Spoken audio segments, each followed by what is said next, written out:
She got vibrations of faith.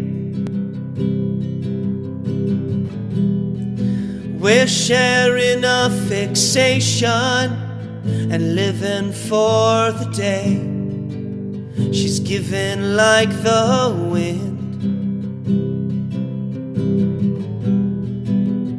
wandering and dreaming like friends.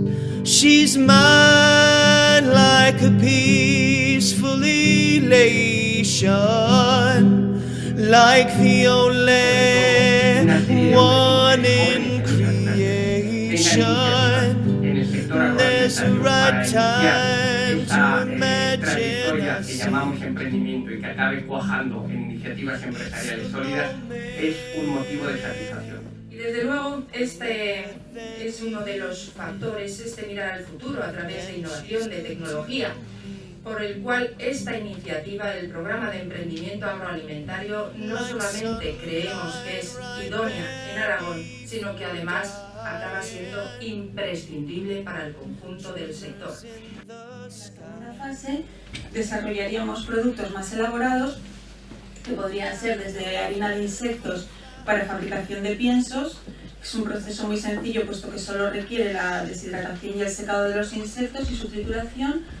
Con vinos de calidad, vestirlos, diseñarlos con un diseño atractivo y ponerlos a la venta.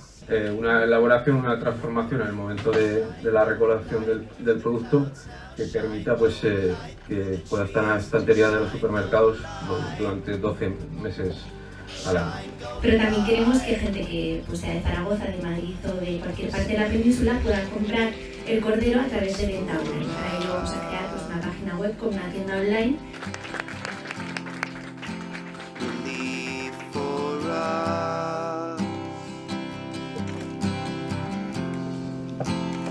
Give it all up for us right now and forever. Only wanna shine gold light on the mountain, shine gold.